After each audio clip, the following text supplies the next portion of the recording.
Welcome to episode 12 of Coffee and Co-Read, your source for all things literary with Catherine. And Kristen, where we believe there's nothing better than a hot coffee and an awesome book. Join us for our virtual book club where we take one book a month and dive into all the drama, adventure, and romance we can find. Hey, Kristen. Hi, Catherine. So, because there is a show adaptation of Shadow and Bone, and we both obviously liked it, figured this week we could talk about our favorite book to movie/show adaptations. So, Kristen, what are your favorites?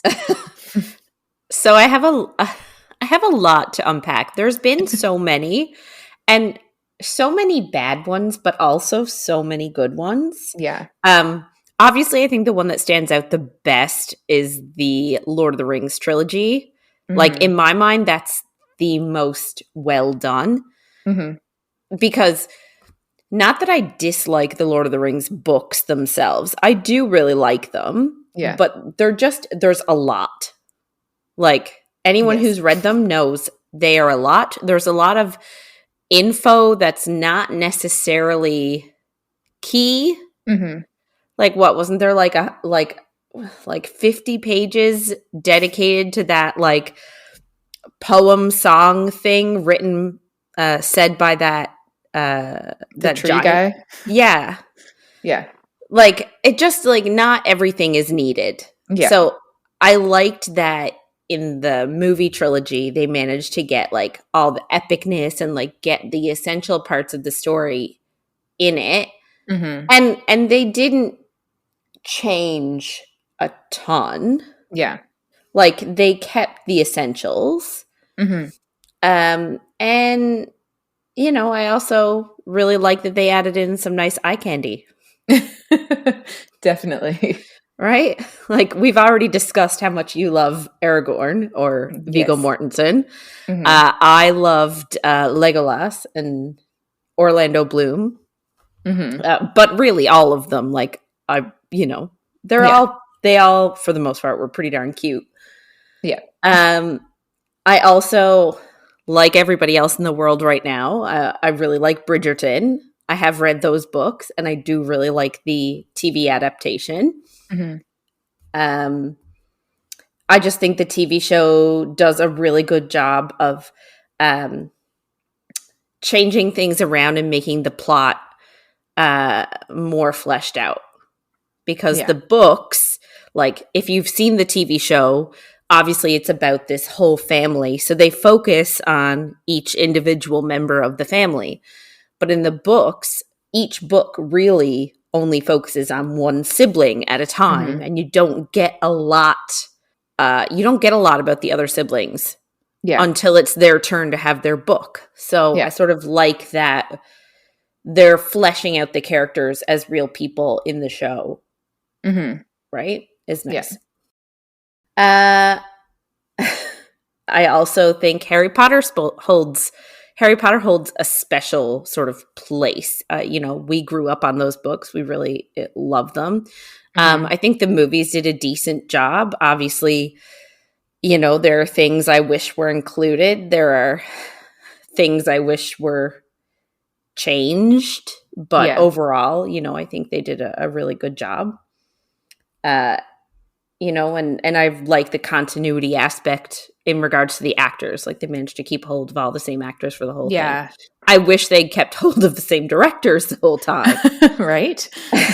But, it was entertaining, and it's something that we often go back to, just to shove on something. Princess Bride is another one I love. The movie came out in the 80s. The book came out in the 70s.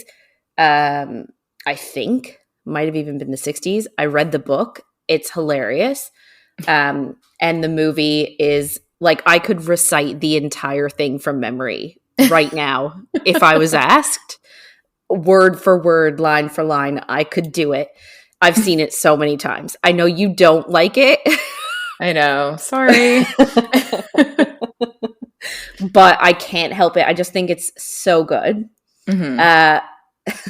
Honorable mentions to the to Pride and Prejudice. Obviously, we both love it. I enjoy the 95 series and the 2005 movie. You not so much the 1995 BBC. Yeah, exactly. It was, and I agree, it was a bit cringy, but like so It's accurate.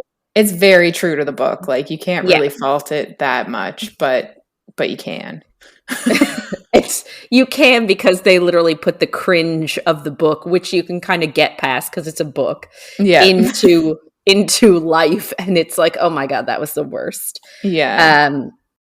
And finally, Outlander. Like that's another one that's going on right now. The books are really good, but I also really enjoy the adaptation. The TV adaptation is so good. I love the actor who plays Jamie, Sam Hugan. Love him. I could go on. Like I literally could keep talking, but I'll stop and you can tell me about the ones that you really like. Yeah. So I feel like the first time I watched real movie adaptations was Harry Potter. And that's kind of like I'd go watch the movie and I'd just nitpick and be mad about what they didn't put in. But I feel like I've grown a lot as a person since then. And like, I don't, since I was a small child watching Harry Potter. Yeah, I've grown. Yeah. But yeah, I feel like I kind of have a lot more forgiveness for the adaptations because like if you go into them all like that, you're not going to enjoy anything. So, and there's so many more, right? Like they're just always coming out with them, so you almost have to be forgiving. Yeah, or you're not going to watch any movies anymore because everything is based off books these days. So obviously Harry Potter is the first ones I've ever seen, and they were like my favorites at the time. And like you said, I still watch them, especially Christmas time when they have those marathons, even though I don't have cable anymore. So I just flick on the DVDs. You still have a DVD player? I know, right? Yeah, I do. And kind of like you said, obviously Lord of the Rings is probably the best adaptation ever. Like I did read the book too, and like you said, it's just too much. But the movies were perfect, I found. So I think it's one of the only cases that I actually liked the adaptation more than the book, but like both were good. But I just love the movies. They're amazing. I'm curious to see what the TV show is going to be like. I know. Yeah, that's interesting. I'm like, I don't see how they're going to improve, and I don't see how we're going to be able to get past the actor situation. Mm-hmm. Exactly. I don't know what they're going to do. So that'll be something for sure. And then, like you said, obviously the 2005 Pride and Prejudice is one of my favorites. Like that's probably just one of my favorite movies, period, let alone an adaptation. It lives rent free in my heart. Another movie that I could recite line for line. Right? And sometimes I'm like, play it in my head, like, you know.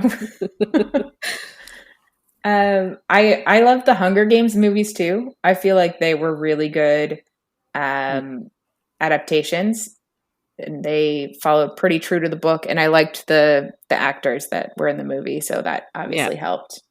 Agreed. Another one for me is kind of controversial. I know a lot of people hated it, but the Vampire Academy movie, I loved it. I saw the movie first, so that's probably why, but I just thought it was so hilarious and ridiculous, and I loved Rose and I loved Dimitri. So that movie was just amazing. But okay, so in a cheesy way. do you like it because you love Vampire Academy the books, or do you like it on its, if it was a standalone that had no books, you would still like it? Well, I watched it before I read the books, and then that's what got me into the books, and then I borrowed them all from you. I guess I associate the movie with getting me into the books, so I will still rewatch the movie because think it's ridiculous, and I love it anyway, even though it is so. If I had have read the books first, I don't think I would like it, but it has a special place. I don't hate the movie. Yeah. I just don't like how they veer off quite a bit. Mm-hmm. So they were going for a Mean Girls vibe, and it was just unnecessary, but it's also just, I don't know, makes a ridiculousness of it that I can kind of get behind. Yeah, okay. Fair. Yeah, so that's all for the ones that I could think of, at least, but oh yeah, there's definitely a bajillion more that we have forgotten about that we equally love. Exactly. Especially with series in play now, like there's just so much. Yeah. I agree. The fact that Netflix and Amazon Prime and Hulu are starting to like, and by starting I mean in the past like 4 or 5 years, starting to be able to like film their own projects. I think that's really opening up not just adaptations, but making good adaptations. Yeah. Right? Like they're the ones that have been coming out have been pretty good. Yeah. Wheel of Time is another one that I didn't even bring out, but just thought of just then, that the series that I actually really liked. And I'll be honest, I didn't like the book as much. Oh, don't hate me. That's fair. And then obviously Shadow and Bone is a really good Netflix show so far. And hopefully we'll get a season 2 soon. Yeah. That'd be good. I think what they said that a season 2 is coming out this year, but we don't have a release date. Yeah, something like that. Yeah, it's in production, so hopefully soon. Yeah. Yeah, so we're going to be doing the third part of Shadow and Bone this week, which is chapters 13 to 17. Yeah, and just a heads up, as you all know, this is not a spoiler-free zone, and things could get a little saucy. So, we left off last week with Alina sort of having a personal breakthrough. So, she's finally decided to really embrace this life. She sort of figured out that Mal has been getting her letters as far as she knows, and he's just not writing her back. So she sort of feels like he's abandoned her because she's a Grisha. So she's decided, well, hey, if he's going to ignore me, then I'm just going to move on with my life.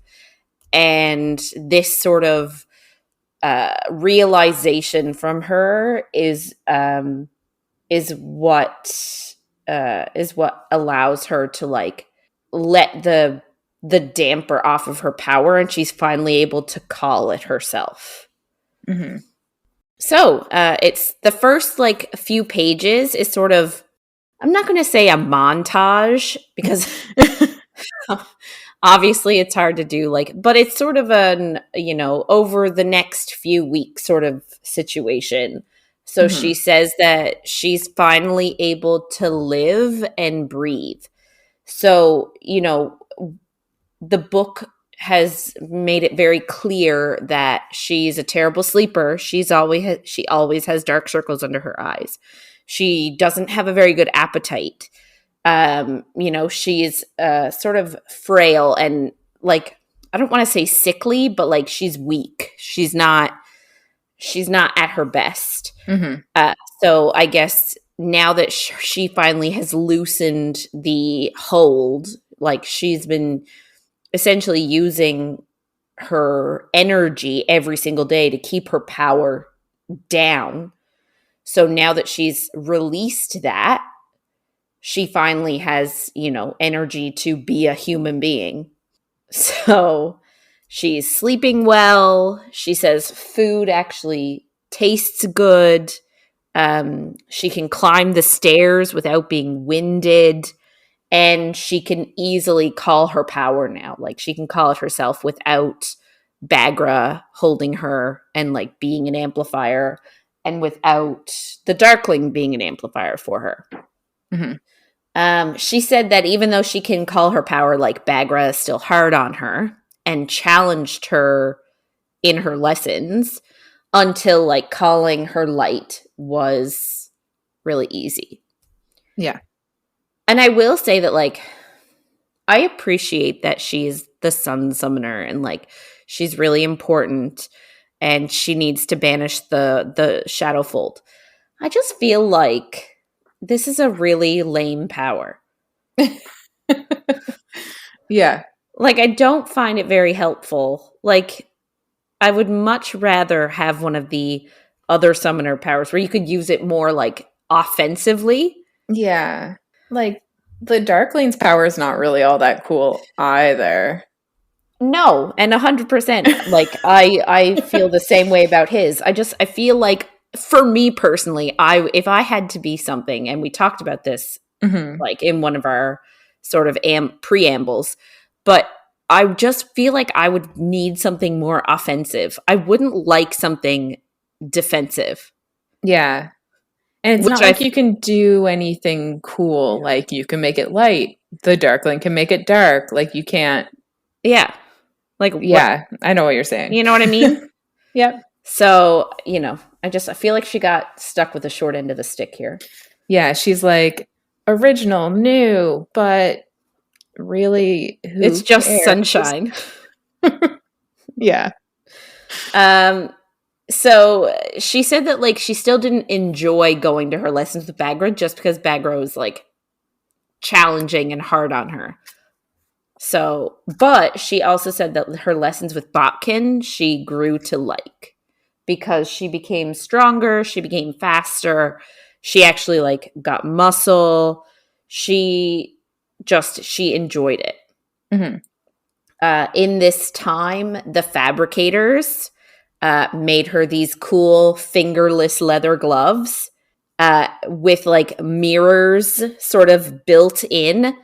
And I think they're actually, like, hidden originally. And she has, like, this mechanism there she could, like, they can release and, like, pop out. Yeah. And then she can use the mirrors to, like, bounce light off of them. She can bounce light off the mirrors to shine it in her opponent's eyes. Like, that's her great offense there. In saying that, I do want a pair of those gloves. Yeah. I'm like, all I can think of is jazz hands. Yeah, agreed. Botkin, so, like, she trained with those fingerless mirror gloves so that she could use them sort of in a fight. And Botkin even gave her a Grisha steel dagger. And he sort of said to her, like, she was like, oh my gosh, thank you so much. This is great. And he was like, well, you don't have to thank me. Like, this steel has to be earned. So you've earned it. So there's no need for thank you, which I thought was nice. Like, it seems like she's really had a nice growing relationship with him. Yeah. She finally, like, started socializing with the other Grisha. She went skating and she went sledding. But she said she still preferred hanging out in her room with Genya, hearing stories of court. We learn that there's, like, a final sort of to signify the end of winter. There's, like, a winter fete for the end of the season, and all the Grisha would go, which is nice. She's never been to a really fancy event like this, so it's like a ball, I'll say. So everybody is talking about at this point. She goes randomly for an evening session with Baghra, and Baghra is, like, super hard on her that night for whatever reason, saying that what she's doing isn't enough. Essentially, like, yeah, you're doing well, but what you're doing is not enough for in order to do what you're needed to do. Like, if the goal is for you to banish the shadow fold, what you are doing here is not good enough. So, like, it's a bit harsh, but, it seems like I feel bad for her as a character in some way, because Alina sort of had this really rough upbringing. She's finally embracing who she is with a person and like living, she's making friends. She's, excited about this winter ball. Like she's living as a normal young adult / late teen would. I think we said she's what, like 18? Yeah, I think so. So like she's finally able to live as an 18-year-old, but then it's like all of a sudden there's this huge responsibility put on her shoulders, and it's like she can't even enjoy this, modicum of not peace, but like this, little bit of serenity she's finally getting. Mm-hmm. Right? She's finally getting healthy, and they're like, we understand you've made a breakthrough, but unfortunately that breakthrough is not good enough. And it's just sort of like, I get it. The fate of like the world is sort of in her hands, but at the same time, like, give the kid a break. Mm-hmm. Exactly. Right?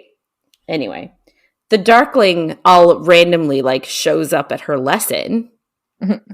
and sort of like he overhears the conversation, and he sort of agrees with Bagra. Like, the Darkling says that she's not really useless. Like, she's doing things, but it's not really she's not really useful for what he needs yet. Mm-hmm. He sort of mentions that maybe she could use an amplifier, just sort of bringing that into the conversation. Yeah. Bagra isn't really here for it, but he thinks that it's a good option for mm-hmm. her to get an amplifier. So she's like, oh, that's a great idea. So he walks her back to the little palace, and they're starting to chat. And Alina mentions that she doesn't feel like she's earned her place yet. And the Darkling sort of discusses the amplifier he wants her to get is Morozsova's stag. So it's like this mythical stag, like it's a legend, it's a fairy tale of this stag that lives, in the woods. Nobody has ever been able to track it or find it, and apparently it has like magical properties. Sounds like a unicorn. It does kind of sound like a unicorn, yeah, except it's not a unicorn, it's a deer. But yes, same idea. Mm-hmm. And they said the antlers will make a good amplifier. So that's sort of the plan. The Darkling wants to send trackers out to look for it. They are having this sort of like heart-to-heart, the Darkling and Alina, like sort of outside at the lake, like on their way back to the little palace. And, she's again saying that she doesn't feel like she's earned her place, and sort of like she hasn't proven herself to the other Grisha or to him. And he sort of confides in her that he cares what she thinks of him. So he genuinely cares what she thinks. And then he kisses her, which, as, sort of, I'm here for it, but it was quite a tame kiss. Like, it wasn't anything like our other books we've read so far. It's just a kiss. Yeah. Right? I guess he doesn't want to scare her away, so just a kiss right now. But he sort of like, as soon as it's over, he just bows, and then he leaves to go meet the apparat for something. So it's sort of like, mwah, and then a bow, and then he just leaves without saying a word. So, it's like, could you get any more awkward? I don't know. Definitely not. Anyway, so she sort of, for the rest of the night, can't really concentrate, and she said her head is all over the place. Like, so I think it's sort of, as far as we know, this is the first time she was kissed, mm-hmm. as far as we know. So like, and for it to come from this all-powerful, like, figure that all the Grisha look up to, it is, I can imagine her head is spinning a little bit. Yeah, and she's 18 and he's 120. So she's definitely like, you wouldn't expect to get the attention of No. a 120-year-old Yeah. as a small child. Yeah, and I guess now that you say it like that, it is a little bit predatory. Yes. Yeah. Anyway, so they spend the next like few weeks getting ready for the winter fete. It's said that some Grisha have to perform for entertainment. Alina is one of those people. I guess, Unsurprisingly. yeah, she's the sun summoner. She's the only one with this light power. So obviously, all the nobles and rich people are going to want to see what she can do. Mm-hmm. The Darkling has to go north for a little while. So he's not there really to, to be with Alina, we'll say. Like, he kissed her, he left for a meeting, and then he had to go north. So, like, they didn't really get to talk about anything, or he was just gone. Alina is, like, sort of trying to get the kiss out of her head and sort of being like, well, I mean, he's 120 years old. He's definitely kissed a whole lot of girls. And she's like, he definitely doesn't have any interest in me. You know, it's just sort of like, maybe I'm the flavor of the month sort of thing. But she says that she keeps thinking of him. Like, her mind keeps drifting back to him. So it's actually nice to see her sort of moving on from Mal. Like, Mal has been she's been obsessed with him since she was a child. So it's sort of nice that she's starting to get feelings for someone else. But she didn't tell a single person about the kiss. Like, nobody. Not even, like, Genya or anything. I guess she doesn't want to she doesn't want to be embarrassed, like, to say, oh my gosh, never guess who kissed me. And then for someone to be like, so he kisses everybody, sort of a thing. Yeah. And she's still not really close with anyone other than Genya. Yeah. I was a bit surprised she didn't tell Genya, but I can see why. She doesn't really have close friends there. Well, and you know, again, like, she doesn't want to be seen as inexperienced. Or different. I think. Yes, or different. Like, even if the Darkling kisses a lot of people, she doesn't want to broadcast that either. Which is sort of one of those, like, I don't know, you know, that, like, don't kiss and tell sort of tropes. Yeah. It kind of makes me think of a cult where, like, the cult leader just kisses everyone and she just doesn't know what's happening. And she's like, is this a cult thing, him kissing me? Or is this, like, he actually... Yeah. Does it actually mean something? So, as she was getting ready for the winter fete and the Darkling wasn't there, she finally discovered sort of the limits of her power. So obviously all Grisha have, like, limits. They're not all powerful, right? All their powers have sort of limits.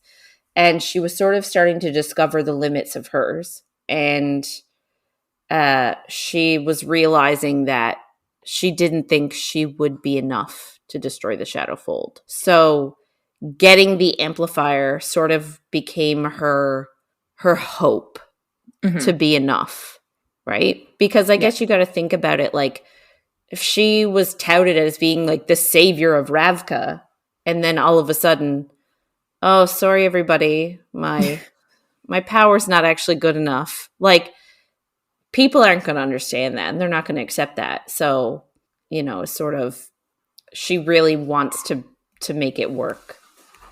So the day of the fete, she has to do the demonstration. Genya lovingly offers to do her hair for her. And her dress kefta arrives. So, like, this also bothers me, is that I just feel like, I understand that it's sort of like a badge of honor, maybe, the kefta, but I just, like, I wish they were allowed to wear anything else. Yeah. It's, you know, like, what I mean? Reminds me of robes in Harry Potter. It's like, you got your dress robes and you got your winter robes and your summer robes. But, like, even still, like, they didn't, I don't know, their dress robes still allowed for I guess, individuality, and like they were allowed to wear regular clothing on the weekends, sort of thing. Yeah. Like, I wish that it was the same. Like, I wish they were allowed to wear something else other than a friggin' kefta. Like, give her a friggin' dress. Yeah. Like, they can still make them recognizable as Grisha some other way. Yeah. Than a kefta. A kefta all the time. Like, soon she's going to be sleeping in a friggin' pajama kefta. Maybe she does. Maybe she does. Her kefta finally arrives. And if you remember from last week's episode, when they offered her a kefta, the Darkling wanted her to wear a black one to sort of signify that she was his equal. And really, she is. She's the light to his dark. So he wanted her to wear a black kefta like him, but she didn't want to stand out immediately. She'd just arrived. So she asked for a blue kefta, just like the rest of the summoners. So her, I guess, dress kefta arrives. It was a very fancy one that's like made of silk. And it's black. So she hasn't spoken to the Darkling at all since he kissed her. And this is sort of the next time that, not even that they're interacting, but he's sort of sending her a message. Like, you're mine. You're mine. Like, I still want you in my colors, sort of a thing. Yeah. Genya does, so like we said, Genya did her hair, she does her makeup, and apparently she looks in the mirror and she doesn't recognize who's standing back at her. Like, she looks beautiful. And it's just one of those, like, she doesn't realize that she's pretty trope. That's sort of like, oh, come on, man. Yeah. Now, I will say, like, she's healthier now, like, no more dark circles. And she's probably put on a bit of weight and muscle because she's eating and exercising and stuff. So, you know, maybe that has helped. But yeah, I feel like you should be able to recognize when you're marginally pretty.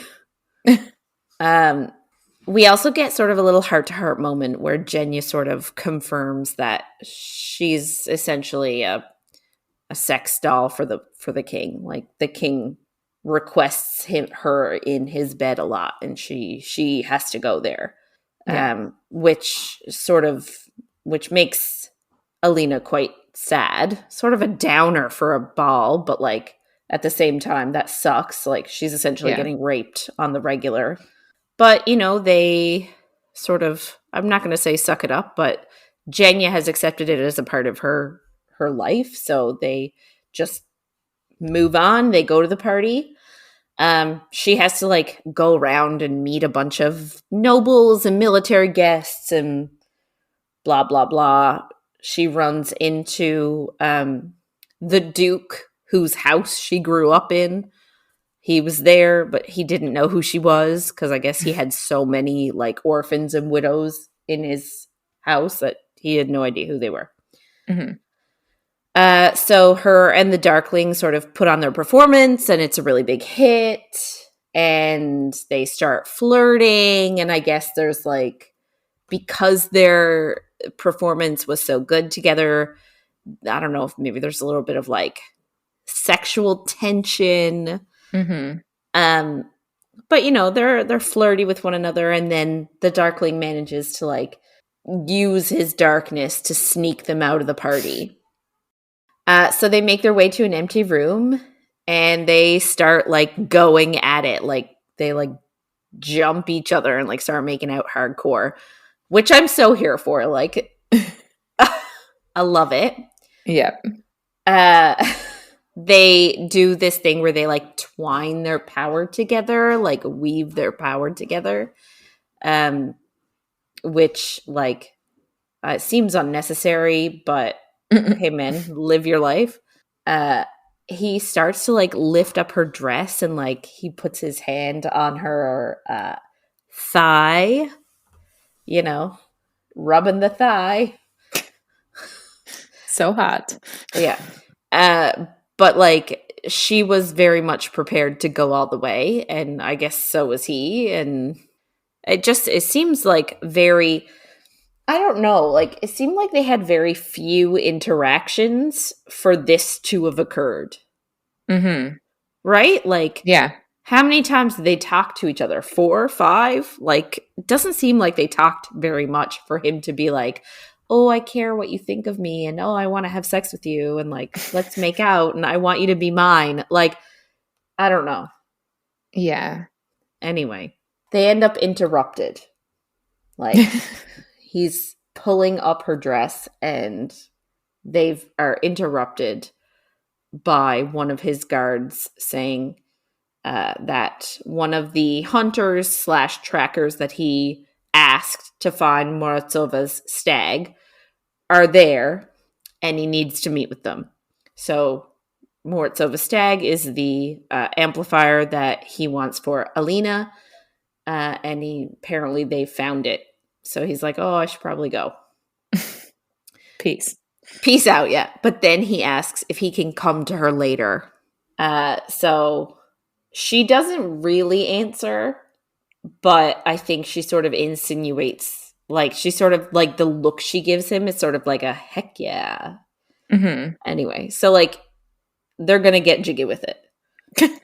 Na na na na na na na. Fair. Anyway, she, like, sort of, like, she straightens herself up. She's all, like, sexy rumpled, and goes back to the ballroom. But before she goes back in, the apparat tries to stop her. And, like, he's super cryptic. And I'll be honest with you, I don't understand him at all until the end of the, like, not even the end of the book. I find that they don't really answer his behavior. So he's sort of, he's cryptic, but he was like, oh, things are moving far too quickly, or far more quickly than ... And then she runs away. So, like, she doesn't even listen to what he says, but, like, he literally tries to stop her from going back in the ballroom, and it's like, things are moving far more quickly than, and then she boots it. Yeah. So she's like, oh, I still find him super creepy. So, like, we don't even know what he was going to say. Yeah, which you're like, why wouldn't you listen to what he's going to say? Like, as a reader, you're like, I want all the information possible, but, like, yes. if a creepy man came up to me, I'd be like, fuck no, peace. See, I'm one of those terrible people where I'd try and, like, still be polite. Well, she wasn't impolite. She was like, oh, sorry. No. Sorry, I gotta go, bye. And, like, left. Yeah. Anyway. She stays at the party for a little bit, but she sort of wants to leave. She's thinking about the Darkling, like, she, you know, he wants her and she wants him, but she says, like, she's not sure if it's love or not. And I'm just like, you're thinking about love already, like, girl. She's a child. Yes, you've known this man for all of, like, a couple of months. In reality, it's longer than that. I think in the book, it's like a span of, like, 4 or 5 months that she's there. But, like, he doesn't even pay enough attention to where he's there. He's gone. They're not texting. Like, no, they are not. So it's, you know, it's just like, she doesn't know if it's love or not. Like, come on. It's definitely not. You just want to jump his bones. Rightfully so. So do I. Same. Anyway. So she goes back to the little palace, because I guess this winter ball was at the real palace. And she goes back there, and she's sort of heading towards her room to, like, wait for the Darkling to be like, woo. But in the hallway, she runs into, who do we get? Mal at the little palace. What the heck? What the heck? He just shows up all of a sudden out of nowhere. Wild. It is wild. So apparently he's there. Like, they say, oh my God, hi. And he said he's there to report to the Darkling about finding the stag. He is an amazing tracker, so he tracked it. He's the one who sort of volunteered to find it. He's there to report to the Darkling. She sort of, like, gets mad and is like, why didn't you enter any of my letters, like, you jerk? And he sort of says he didn't get any of her letters. And he's pissed at her because he was like, here you are. Like, I thought you were being tortured here. I thought you were, you know, in prison. I didn't know what happened to you. But here you are, like, having the time of your life, like, living in a fancy palace, all dressed to the nines. And he said no one knew that no one knew if she was safe or not. She was just hauled out of camp all of a sudden, didn't get a chance to say anything to anybody. So nobody knew what had happened to her. Mm-hmm. He also is pissed because he's sort of like, you're wearing the Darkling's colors now. And she was wearing a necklace that had his symbol on it. And sort of like, like we said, the whole point of, the Darkling sent her that kefta to sort of be like, I want you to wear my colors. I want you to be mine. Mm-hmm. Mal sees it and he obviously gets it, Mm-hmm. right? Like, he understands that her wearing black signifies that she is his, the Darkling's. Yeah. And he hates it. He doesn't like it. So obviously he's jealous. Yeah. But it's like, why are you only figuring this out now? And like, Yeah. Alina still doesn't even really think it's jealousy. Like, we're looking at it like, oh my God, dude, you're totally jealous. Mm-hmm. But Alina doesn't realize that it's jealousy. No. And like, I don't know why Mal needs to be such a huge piece of shit here. Like, yeah.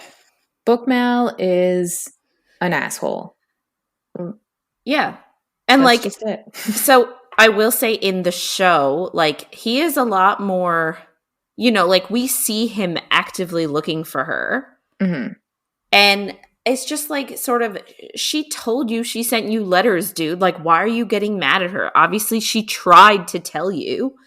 Yeah. Again, it's not like she can pick up her phone and call you. They don't have phones. So Exactly. if she told you she sent you a bunch of letters and you were like, well, I didn't get any letters, you'd think that you would be a little bit more understanding and be like, I guess you tried to tell me, but the letters didn't come through. Like, I just, Yeah. I can understand being pissed about the colors and the necklace and that sort of thing. But also, do you really expect her to wait for you? And like, why? Like, she just wants to see him. She's just super happy to see him. Yeah. And then he's acting like an asshole. And it's like, Yeah. you're not making her like the Darkling less Yeah. by acting like this. Like, you're acting super childish, to be honest. Yeah. So he sort of said, like, so what, like, the Darkling owns you, and he even says, like, I saw the way he was looking at you. And Alina's line I really love because it sort of put him in his place. Like, I liked the way he looked at me. Mm-hmm. Right? Like, she's been waiting for him for what, like 10 years? Yeah. And he has not gotten the clue. Like, he hasn't gotten the hint. Like, serves him right for her to move on. Like, Exactly. for somebody to pay romantic attention to her. Like, yes, absolutely. Yeah. Anyway, they don't have a good sort of meeting. So they sort of part ways at that. And she wants to go to her room to cry. Fair. Like, rightfully so. Yep. But Bagra sort of emerges from the wall, from like a hidden door, and makes Alina come with her through the door. She's like, come now, it's really important. So she's sort of like, oh, Bagra, like, not right now. Like, fuck, man. Like, just leave me alone. Mm-hmm. But Bagra's like, nope, sorry, you have to leave now because the Darkling is really close to finding that stag, and you can't be here when he does find it. And she actually thinks Bagra's like crazy at first. Mm-hmm. But then she sort of tells Alina that the Darkling is actually the bad guy in our story. So we spend all these chapters like sort of being attracted to him and being like, hey dude, like, to the Darkling, we like him. But no, turns out he's the bad guy. So he intends to use the Shadowfold as a weapon. He wants to widen it to cover the other lands, like the other countries, if they don't bow to him, to the Darkling. Bagra sort of lets it slip that he never intended to destroy the Shadowfold. Like, that was never the intention. And that he is, in fact, the Black Heretic. So the Black Heretic is the one who created the fold in the first place about 500 years ago. And it turns out he is the Black Heretic. He, I guess, created this persona of this new Darkling, but it's always been him. Because I think he even said the Black Heretic was like his great, great, great, great grandfather. So like he's done this like become a new person, become a new Darkling. Yeah. A bunch of times. He's done a lot of legwork. I guess Alina sort of like looks at Baghra for like, not the first time. She obviously sees her a lot, but sort of notices a lot of physical similarities for the first time between Baghra and the Darkling, and realizes that Baghra is the Darkling's mother. And Baghra sort of admits further that the Shadowfold was not a mistake. Like, everybody sort of said that the Black Heretic made the Shadowfold accidentally. It was an accident. But she said, no, it was not an accident. He made the Shadowfold on purpose, but he didn't intend to create the Volcra. So the Volcra used to be all the people living on that land. And when the Shadowfold was created, all those people were turned into Volcra. Baghra also sort of says that if the Darkling finds and kills the stag himself, he can put the antlers on Alina, and then he can sort of use her power and control her power, saying that the stag is not your ordinary amplifier because it's sort of like a mystical creature. So essentially, we've already learned about amplifiers that, you know, a Grisha can only have one in their lifetime. And also, it has to be the Grisha that kills it that controls it. So if you kill something, that amplifier is yours and only yours. Nobody else can use it. But also, you can't have any more. So the Darkling plans on killing the stag himself, and instead of keeping the amplifier antlers, for himself, he's going to put them on Alina, thus giving him control of her power. After hearing like sort of all this information, Alina's sort of starting to realize that she is being manipulated and she's not here for it. So she makes a decision. Yeah. So she I guess doesn't want to be manipulated anymore, but she's also like, what the hell am I even supposed to do? So she asks Baghra like where to go from here, because the Darkling almost has the amplifier, like she said, and she's just at the little palace. What is she even supposed to do? Like, she can't become more powerful in that short amount of time. So Baghra tells her to slip out with the performers at the end of the night and head west. She tells Alina to cross the fold, and she says she's trained her to be strong enough to cross the fold alone. And Baghra never really believed the Darkling would find the stag. But he's close now, like you said, so like they're at a time.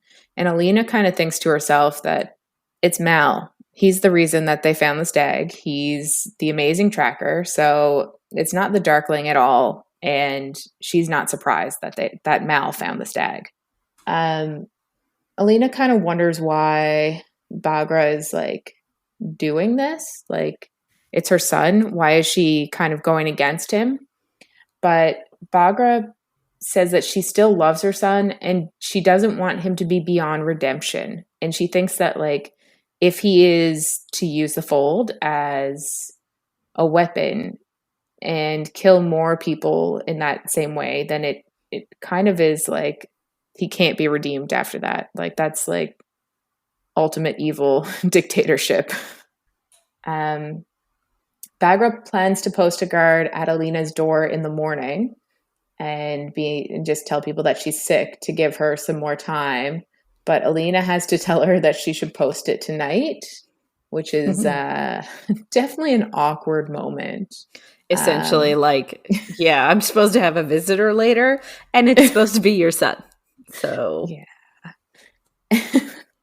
And can you imagine having to tell and not even your significant other's parent, but just some rando's parent that you have your teacher?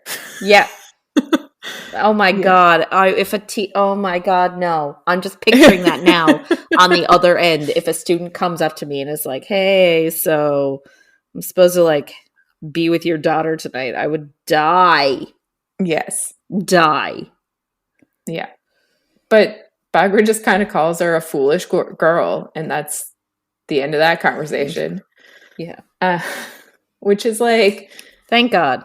Yeah, it could have been worse, but still. I do kind of feel for Alina, though.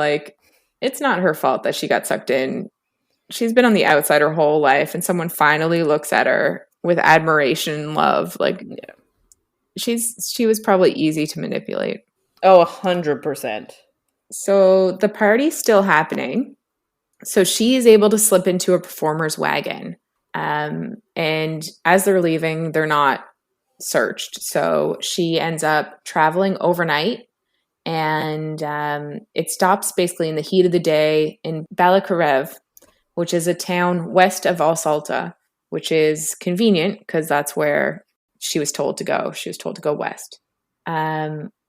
She kind of tries to figure out what she's going to do next. She really should travel by horseback, but she doesn't want people seeing her buying one and that she has that kind of money. And she doesn't really know how to steal one. So she buys a supply of food, and then she wanders on and spends the night in a barn. She kind of starts to have some worries, like you would, she's wondering if Bagra was lying or if she was somehow wrong. She wonders if the Darkling would forgive her if she kind of goes back right now. And that's kind of the final straw that snaps her out of it. She's so worried if he'll forgive her, and he's trying to make her a slave. And she's like, my priorities are clearly wrong here. Yeah. But in all fairness, that's grooming, right? Yes. That is textbook grooming. Exactly. Yeah. Alina remembers her words to Mal. She said, the Darkling owns us all. And she kind of said it to him to be a bit of a bitch about it, because he was so mad that she was happy there and everything. But she finally understands that she was so right when she said it. And she was a lonely and sad girl, and he preyed on that. She travels for a few more days, and her mantra becomes, you're still alive and you're still free, which is a good mantra to have. Hopefully she can stay that way. Yeah. It's definitely one that I would have. Yeah. This is the first time I guess she's actually been truly alone. Because she was an orphan, yes, but being an orphan, you're in an orphanage with a bunch of other children. You're not really alone. Yeah. You can feel lonely, but this is the first time that she's ever truly been alone. And it's not as bad as she thought it would be. One morning in a small town, she goes to a mass, and while the priest is praying for the congregation, he prays for the health of Alina Starkov. And it kind of freaks her out, because she's like, oh no, they know that I'm gone. People are going to be looking for me. But as she is going around this town, basically, she notices that nobody is really looking for her. She expects to see posters of her face, and there are none. So she does feel bad that she's running, because it's basically only her power can destroy the fold. But if she didn't run, then they'd hate her even more, because the Darkling would make it so that she can't destroy the fold anyway. So there's really no winning in this situation. She can't go back. She really doesn't want to be running from what everyone is praying that she will do, but she can't do it alone. So there's no choice here. And it's really unfortunate because she definitely feels guilty, but what else is she supposed to do? Yeah. So she's in a town now looking for some supplies, and she, of course, runs into soldiers, but they don't even look at her. As she's leaving town, a man by an inn kind of grabs her, and he's clearly drunk, but he's not grabbing her because of who she is. He's grabbing her because he's also a predator and she's a woman. Yeah. She uses her mirrors to blind him, and then she fights him off. Terrible decision. Yeah, I'm like, oh, you like wait and get away later. But you don't need to. She could have also used, she has just been taking months of fighting and self-defense from Botkin. You did not need to use your power in the mirrors.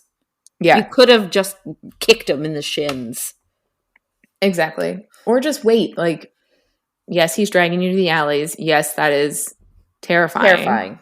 But you really shouldn't use your power. That is the giant, I'm the only one that has this power. Target. Exactly. So, of course, at the same time, a soldier in the Darkling's army comes out of the inn and basically finds her standing over him.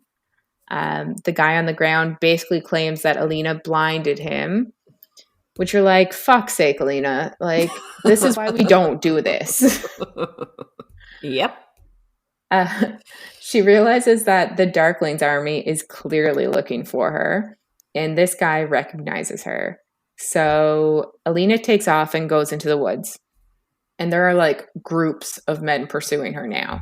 So I guess all of the Darkling's army in the area is pursuing her. And then they've probably gotten some backup with soldiers too. She kind of stops in the woods to try to figure out what to do next. And she hears a stream, and she knows that she can use it to hide her footprints and hopefully lose the men in the woods. As she is climbing up a giant slope, they see her, which is kind of unsurprising. And she's climbing up a giant slope. Yeah. It's here I am. All the rocks falling behind her. I can just imagine so she gets to the top and she realizes that they see her, and she panics a bit and is rushing down, and of course loses her balance because it's just as big of a slope on the way down. And she rolls into the water, and it is freezing. The current thankfully moves her into a pool, basically as she's afraid that she won't be able to make it up for air again. So if she was out there any longer, she would have been screwed. Yeah. She climbs out of this pool and spends a night cold and freezing in the woods. She lost everything she had: food, her bedroll, her money, and all she has is her knife that Bodkin gave her. If that were me, obviously, yes, I would be freezing and tired and whatever. I would start looking in the water for my stuff. Yeah, you'd think that it would probably stop at the same location as her. Yeah, or be in a similar I don't know. Just feels maybe have a look around before you just say, "Oh, all is lost." Yeah. Really though. I kind of thought the same thing, but she's like, "Oh, I'm just going to hide right here by this giant tree and hope for the best." Yeah. She falls asleep near dawn, basically after using her sunlight to dry herself a little. She waits until it's not dark anymore so that it's not just a beacon. So she wakes up to the sounds in the woods, and there are soldiers nearby. So she's kind of near the base of the tree behind a shrub. So there's some cover, but not a whole lot. She sees a guy with a rifle, basically, and she realizes that she's too valuable to kill. So she's not super worried that they'll even try to kill her. She kind of realizes that she has an advantage here. The soldier ends up right next to her, but calls back that he sees nothing. And she kind of wonders if it's a trick and if they're just saying that so that she outs herself. but some time passes and she's like, okay, I have to move away from here. And she doesn't really notice that there's someone behind her until it's too late. And it's Mal again. Yay! So Mal I will say he showed up. He did show up, yeah. So Mal can like walk through the woods completely silently, of course, because of who he is. Like, unlike anyone in existence, he's like the quietest person ever in the woods. It's like, yeah, of course he is. They travel for the rest of that day, basically, and they travel in silence. And Mal goes back and forth to try to get rid of their tracks every so often. Alina's obviously happy that she's been saved, kind of, but she's also still mad at Mal. For being a douchebag. Rightfully so. She's rightfully mad at him. And she obviously wants to talk to him because they're just walking in silence, which is just silly. But I understand. They don't want anyone to hear them. Once they basically stop for the night, Alina can finally like talk to Mal a bit. And to her, only one question really matters. And she just asks, does the Darkling have the stag? And Mal answers no. But he says that they are close. He doesn't think that they'll find it without him, though. And he says the herd, Malotsova's herd, are a different type of animal. And he thinks that you kind of need something more to find the stag. So him, basically. This is kind of the first time I think Alina wonders if there's something more to his tracking than just being like good in the woods. He asks her why did she run away? And she kind of says, would you believe it if I said I was trying to save the world? And he basically asked there, he's like, so it isn't just a lover's quarrel and you won't end up right back with him? And you can obviously tell that he's jealous here. Like, it's so painfully obvious in that question. Alina kind of just laughs at him and says that she wishes it was that. And that is all the conversation they have that night, basically. Other than as they're falling asleep, she whispers in the night, thanks for finding me. And he responds with always. Just so cliche, and also like just reminds me of Harry Potter, and I'm like, ugh, why? Can I just add though that like her first question was, does he have the stag? That would not have been my first question. What would yours be? Like, how did you find me? Like, how did you lead them away from me? Like, what do we do now? Are you still mad at me? Do you hate my guts? Like, fair. I don't know. I just like even a token like thanks for finding me at that point. I just feel like the very first chance she gets to talk, she brings up the Darkling. Yes, but I think it's more that she's worried that if he has the stag, he can find her and enslave her. No, I do get what you're saying, though. I do think that a thank you could have been put in there first. Or like why did you even bother coming to find me if you're going to be so pissy at me last time we saw each other? Yes. I would definitely be like, I'd be passive aggressive about it. I'd be like, what the fuck do you want with me? Although I wouldn't have been quiet the whole walk. So I guess. There's no way he could have shut me up. For sure. Like, just let me say this. Like, listen, you can just go that way and leave me the fuck alone because you're a piece of shit. Yeah.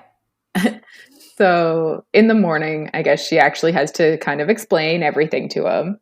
And it's everything we already said in this section. The Darkling plans to use the fold as a weapon and constantly expand it as he sees fit / as he sees resistance. She's the solution to the Volcra problem, and the Darkling will be able to enter the fold without fear. Mal says they were meant to find the herd and corner the stag, but not harm it, which obviously makes sense with what we know the Darkling's plans are. And Alina tells Mal amplifiers are meant to be earned, but the stag wasn't for her. It was for the Darkling to control her powers. Mal gets kind of soaky here and says she shouldn't have listened to Baghra because the Darkling will continue to look for her no matter where she ends up. But what is she supposed to do? Just like sit there and wait?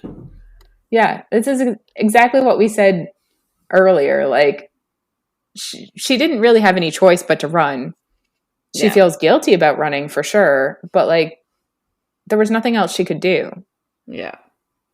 It's like, do I let myself get enslaved now or later?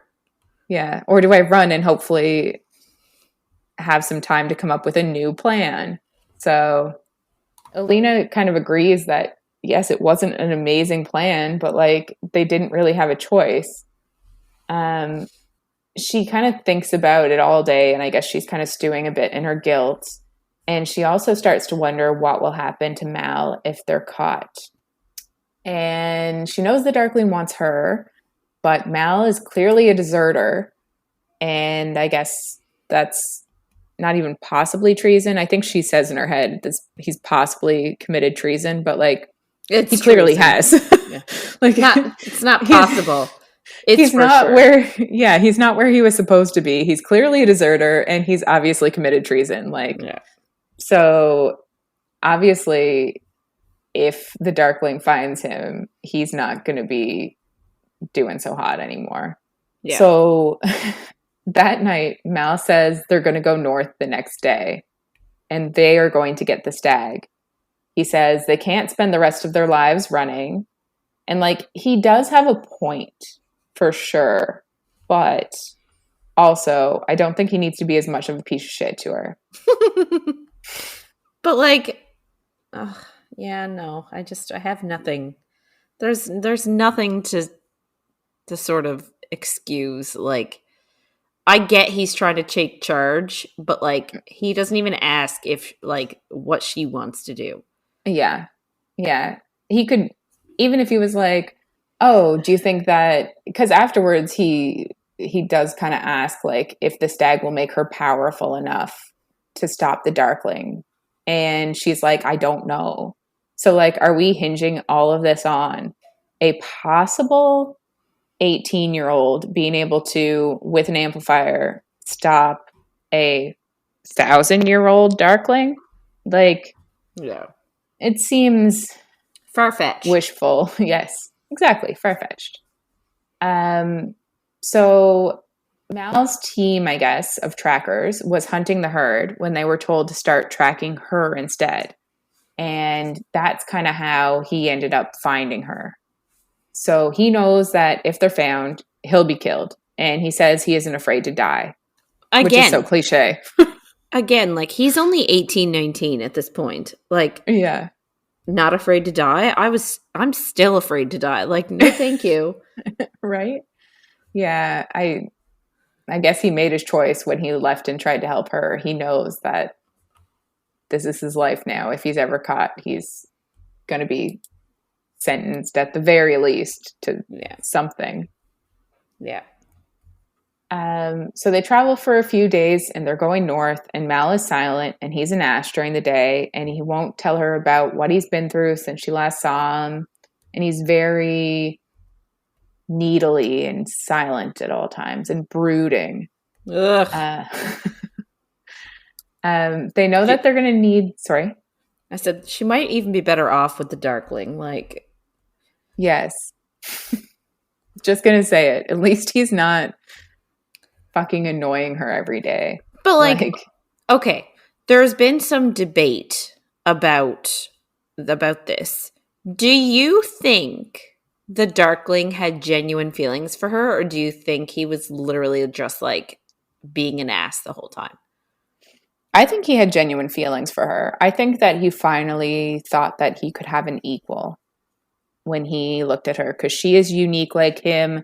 She has a power that nobody else has. And I think that he was like, this person could be, maybe even could be groomed into being what I want / need.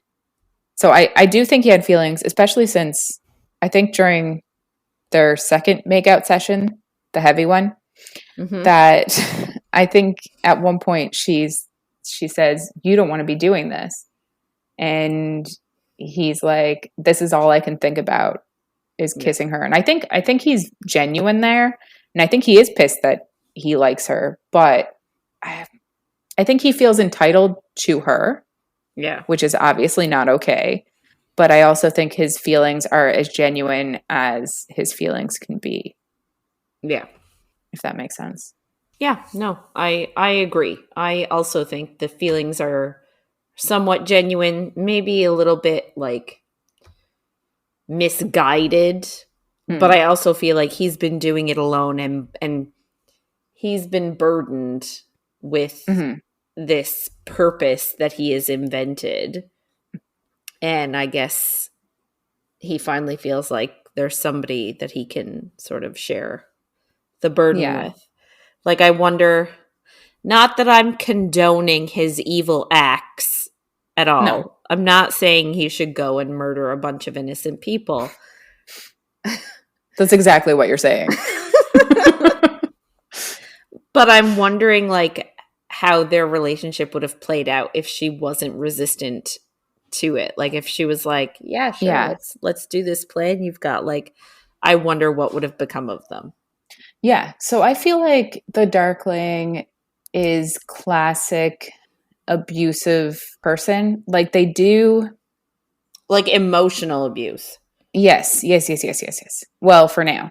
But they do love the person and like they want to be in the relationship with the person. They love them, but they're just not either good together or they're a person that still needs to grow or something, or they're just a complete asshole and unforgivable. But it seems like he's a classic emotionally abusive. Well, I guess it would have become physically abusive if she was literally enslaved. But yeah, it's very reminiscent of abusive relationships in our lives. Yeah.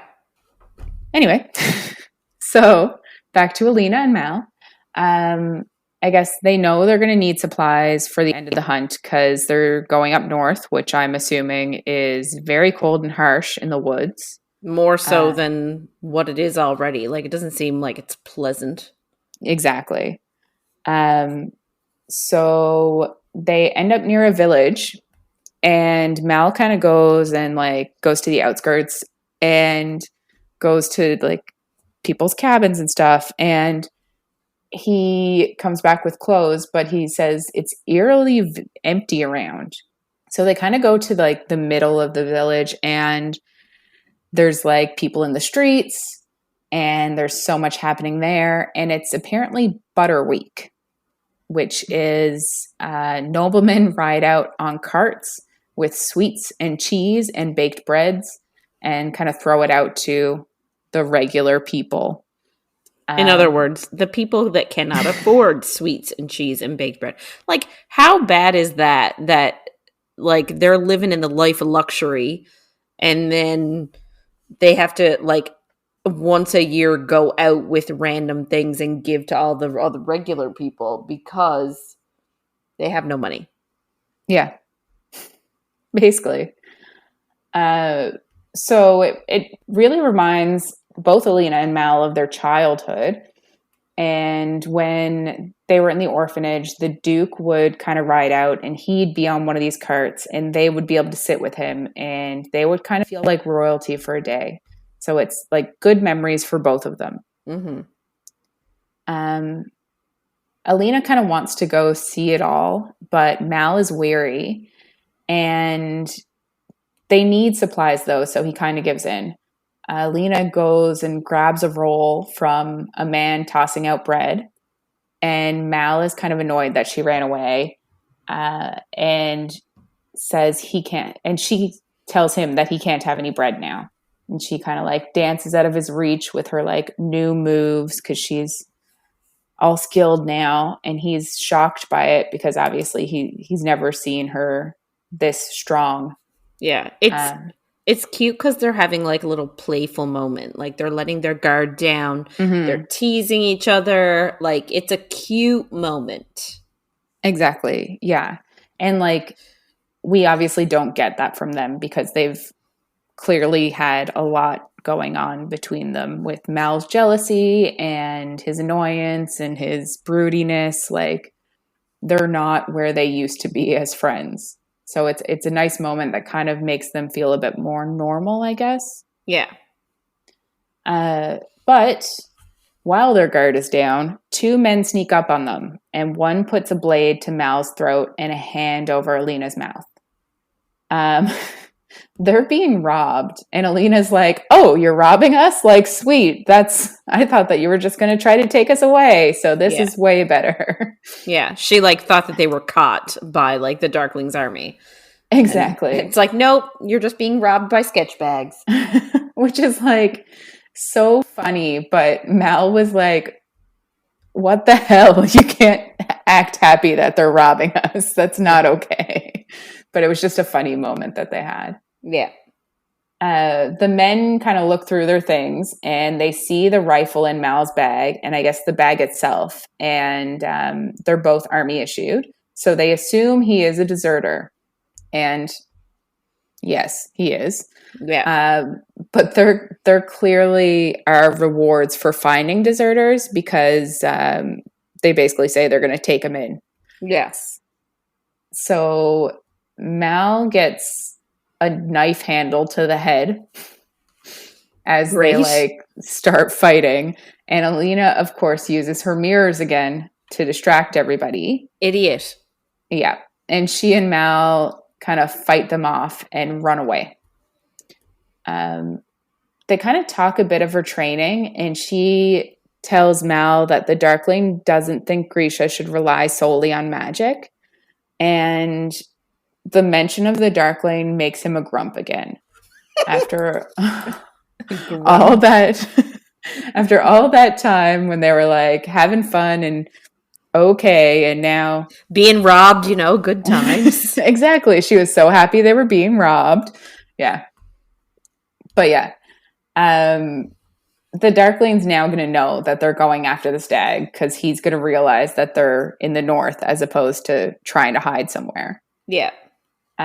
Because obviously she's the only one that can use that magic, so it's going to get back to him. Yeah. So it's just another advantage gone, and they're very defeated by that because they don't have many advantages. She still has the bread roll, and they kind of like break into giggles over it, which was another kind of cute scene where... Yeah, she's like, "Oh, it was totally worth it to have this like this sweet roll." Yeah. And apparently it was delicious, so like maybe it was. I mean, so they hike a bit further, and that night they actually talk about Alina's time at the Grisha school while they eat. And I guess she kind of tells him about the different training she's done. And when they go to bed, they're like almost back to their old selves and their old relationship. Which is nice. It is nice. They go to bed, and that's the end of chapter 17. Yeah, so that wraps it up for this week. We've got Mal and Alina on the run looking for the stag. So if you want to get in touch with us and share your thoughts on anything you heard in our episode, or if you have any book suggestions, you can email us at coffeeandcoread@gmail.com. And be sure to check us out on Twitter, Facebook, and Instagram at Coffee and Co-Read. So next week, we'll be reading the end of Shadow and Bone. That's chapter 18 to the after, which is the end of the book. Make sure to follow along. And if you're enjoying our little chats, don't forget to follow, rate, and review wherever you find content. Thanks for listening, everyone, and we'll see you on the next page.